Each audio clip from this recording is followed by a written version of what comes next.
اعوذ باللہ من الشیطان الرجیم بسم اللہ الرحمن الرحیم ولما فصلت العیر قال ابوہم انی لاجد الریح یوسف لولا ان تفندون۔ اور جب قافلہ مصر سے چلا تو ان کے باپ نے کہا کہ بے شک میں یوسف کی مہک پاتا ہوں اگر تم مجھے بہکا ہوا نہ کہو۔ دیکھیں یوسف علیہ السلام مصر کے اندر موجود ہیں، اور آج سے پہلے کبھی یعقوب علیہ السلام نے یہ نہیں کہا کہ مجھے یوسف کی خوشبو آ رہی ہے، کیونکہ اللہ تبارک و تعالیٰ کو امتحان مکمل کرنا تھا، امتحان کو پورا کرنا تھا۔ اللہ کی طرف سے اشارہ ملتا ہے یوسف علیہ السلام کو کہ اپنے بھائیوں سے اظہار کر دو اس بات کا کہ میں ہی یوسف ہوں۔ اور اپنی قمیص جب اتار کر یوسف علیہ السلام نے دی تو ادھر سے مصر سے بھائی یوسف علیہ السلام کی قمیص لے کر چلتے ہیں، اور ادھر یعقوب علیہ السلام کو یوسف علیہ السلام کی قمیص کی خوشبو محسوس ہونے لگتی ہے۔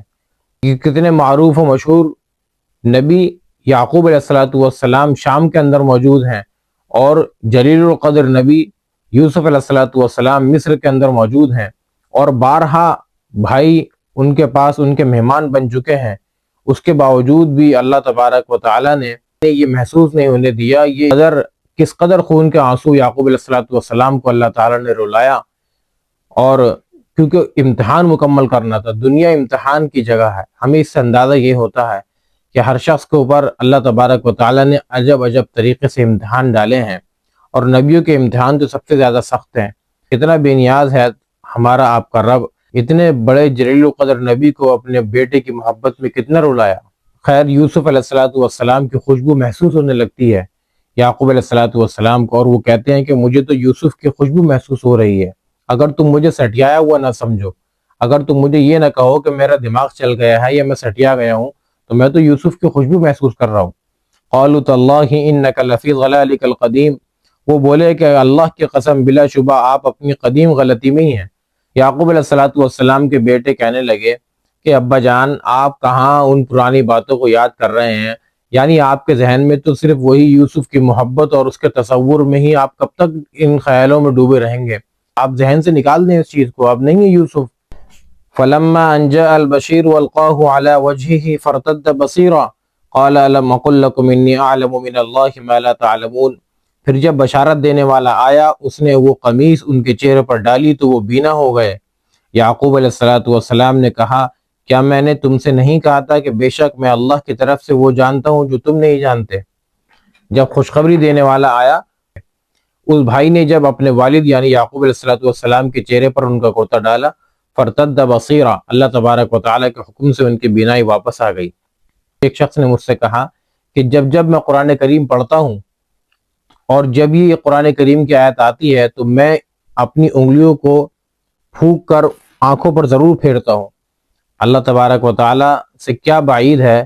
سارا کا سارا قرآن شفا ہے۔ فرتد بصیرا،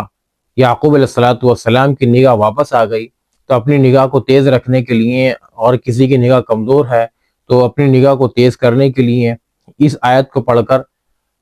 اگر کوئی پھونکے تو اللہ تبارک و تعالیٰ سے کوئی بعید نہیں ہے کہ اس کی نگاہ تیز ہو جائے، اس کی آئی سائٹ ویک ہے تو اس کو ٹھیک ہو جائے۔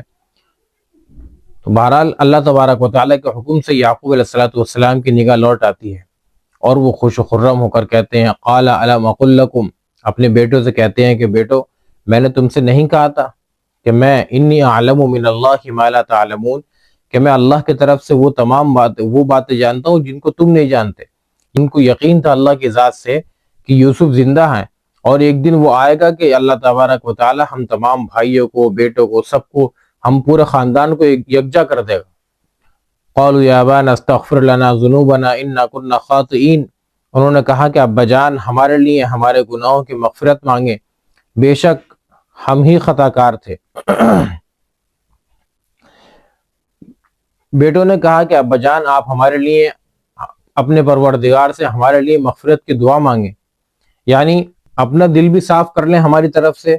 یقیناً جب آپ اپنا دل ہماری طرف سے صاف کر لیں گے تو پھر ہمارے لیے بھی بخشش کی دعا کرانا، اللہ تبارک و تعالیٰ سے ہماری بھی مغفرت کی دعا کرنا۔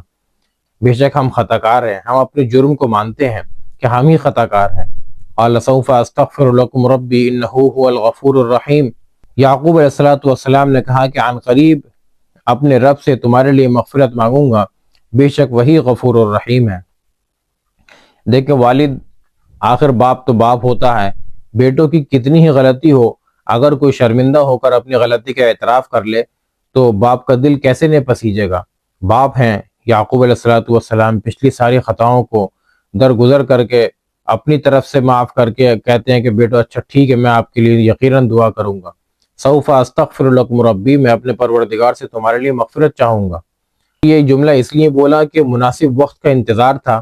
کہ کوئی مناسب وقت آ جائے تو میں اس وقت آپ کے لیے تمہارے لیے دعا کروں گا۔ یہ شب جمعہ کا انتظار تھا، یہ تہجد کے وقت کا انتظار تھا، اس لیے فرمایا کہ ٹھیک ہے بیٹو، میں تمہارے لیے دعا کروں گا، بے شک اللہ تبارک و تعالی بہت زیادہ معاف کرنے والا، مغفرت کرنے والا اور رحم کرنے والا ہے۔ فلما دخلوا على يوسف آوى إليه أبويه وقال ادخلوا مصر إن شاء الله آمنين، چنانچہ جب وہ یوسف کے پاس پہنچے تو اس نے اپنے ماں باپ کو اپنے پاس جگہ دی، یعنی یوسف علیہ السلام نے اپنے ماں باپ کو اپنے پاس جگہ دی اور کہا کہ تم مصر میں داخل ہو جاؤ، اللہ نے چاہا تو امن سے رہو گے۔ یوسف علیہ السلام نے جب مصر سے بھائی جا رہے تھے تو یہ کہہ دیا تھا کہ اب کے سے لوٹ کر آؤ تو اپنے پورے خاندان کو لے کر آنا۔ اب یہ لوگ اپنے والدین کو لے کر چلتے ہیں اور مصر میں جب پہنچتے ہیں اور یوسف علیہ السلام دیکھتے ہیں تو شہر سے باہر نکل کر آتے ہیں والد کے استقبال کے لیے،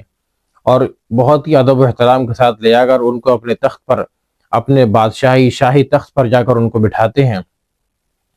اور کہتے ہیں کہ وقال ادخلوا مصر ان شاء اللہ آمنین، اب آپ، اللہ نے چاہا تو اب آپ سکون سے رہیں گے یہاں پر، غیر کسی خوف کے آپ داخل ہو جائیں مصر کے اندر۔ یعنی کس چیز کا خوف؟ اب بھوک پیاس کا، اب کسی طرح کی فقر و فاقے کا خوف نہ کریں۔ تو بہت ہی ادب و احترام کے ساتھ یوسف علیہ السلام نے اپنے والدین کو بٹھایا، اللہ تبارک و تعالیٰ نے تمام ہی خاندان کو ایک جگہ جمع کر دیا، یوسف علیہ السلام کے بھائیوں نے بھی اپنی غلطی کا اعتراف کر لیا، اور اللہ تبارک و تعالیٰ نے بالآخر امتحان یعقوب علیہ السلام کا مکمل کیا۔ اور اللہ ہی ہے جو بندوں پر امتحان بھیجتا ہے، اور اس امتحان پریشانی کی گھڑی کے اندر بندوں کو چاہیے کہ صبر کریں۔ اس پورے قرآن کریم کی تفصیل طلب واقعے سے ہمیں یہی معلوم ہوتا ہے کہ پریشانی کے حالات کے اندر ہمیں صرف اور صرف اللہ تبارک و تعالیٰ سے ہی کہنا ہے، جو پریشانی اللہ کی طرف سے آئے اس پر صبر کریں، تو بالآخر اللہ تبارک و تعالیٰ پھر اس پریشانی کو دور کر دیتا ہے، اور پھر اسی جیسے حالات کو دوبارہ سے لا کر اللہ تعالیٰ مہیا فرما دیتا ہے۔ جس تبارک و تعالیٰ ہمیں بھی اس واقعے سے سبق لینے کی توفیق عطا فرمائے۔ السلام علیکم ورحمۃ اللہ وبرکاتہ۔